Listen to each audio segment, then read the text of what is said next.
A coluna de Direito de hoje fala sobre as férias, o que mudou, né, depois da reforma trabalhista. Hoje nós estamos recebendo aqui no estúdio o advogado Rafael Marques. Boa noite, Rafael, seja bem-vindo. Boa noite, Linda. Boa noite aos telespectadores. Com tamanha satisfação que recebi o convite, espero poder contribuir com todos vocês hoje. Com certeza, com certeza. Para a gente começar, como é que está essa questão das férias? Eu sei que uma das coisas que mudou foi a questão da fração, né, de dividir aí o tempo das férias. Por exemplo, muitos trabalhadores não tinham a vontade ou não queriam tirar os 30 dias corridos. E agora é permitido por lei fracionar. Como é que está essa relação? Existe um mínimo de dias possíveis? Como é que é?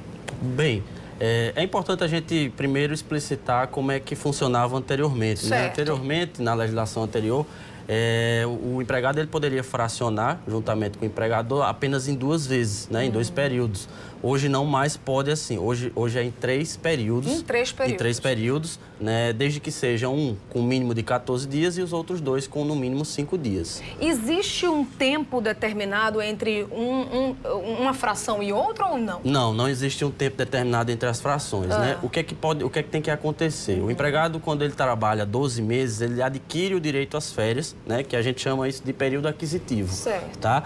Mas o empregador, ele tem que ficar atento a um detalhe. Ele tem que dar esses 3 períodos, caso o empregado, né, deseje fazer essa flexibilização junto com o empregador, ele tem que dar nos 12 períodos subsequentes a esse período aquisitivo. Hoje é possível a empresa obrigar o trabalhador a fracionar as férias? Não é possível. Ou é uma decisão do trabalhador? Como é que é? Na verdade, isso tem que ser acordado, né? O que a reforma trabalhista trouxe é a previsão do acordado, a prevalência do acordado sobre o legislado. Entendi. Agora, quando a empresa tem a obrigação de definir esse período das férias do ano seguinte, qual o prazo limite para o empregado saber que vai tirar férias naquele determinado período ou naqueles períodos, né? Caso seja fracionada as férias. Boa pergunta, Linda. O empregador ele tem que dar esse aviso de férias com 30 dias de antecedências, pelo menos, tá? Ele tem que dar com 30 dias pelo menos de antecedência. Se ele não der, ele pode depois ser penalizado com o pagamento em dobro dessas férias. Por exemplo, a gente está começando o ano de 2019. Então, as empresas, teoricamente, estão se organizando com relação às férias dos seus empregados, dos seus colaboradores.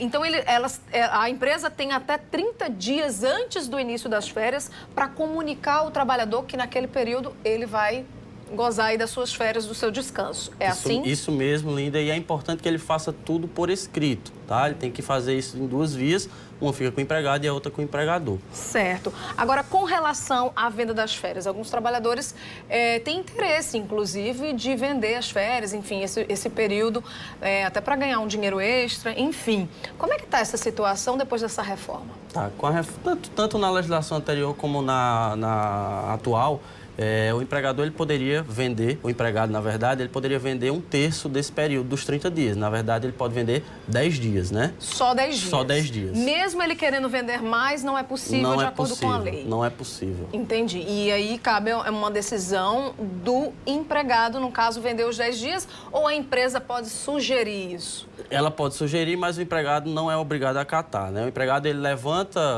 a sua manifestação, que tem interesse em vender os 10 dias, mas também a empresa também não é obrigada a comprar esses 10 dias. Certo. Existe algum caso em que, por exemplo, o empregado ele não pode tirar férias? Existem casos isolados? Existem sim. Um exemplo bem clássico é aquele que o empregado recebe auxílio-doença ou auxílio acidentário da Previdência Social por mais de 6 meses. Nesse caso aí, ele não teria direito a gozar de suas férias. As mulheres, por exemplo, as gestantes, elas são obrigadas a tirar, a gozar as férias logo após a licença? Não são obrigadas, mas geralmente os empregadores, por meio de acordo com as gestantes, definem isso até para ela poder ficar mais tempo com o bebê, né?